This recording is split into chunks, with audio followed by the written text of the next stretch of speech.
And then, we had another funny moment.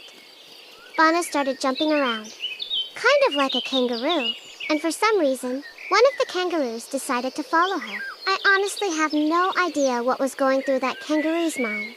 Maybe it thought she was one of them. Maybe it was curious. Or maybe it was just thinking, why is this tiny human trying to become a kangaroo? Whatever the reason was, Fauna started running, and the kangaroo followed. And suddenly, this cute little moment became a little bit stressful. Thankfully, everything was okay. Fauna came back safely, and the kangaroo eventually lost interest. So, crisis avoided.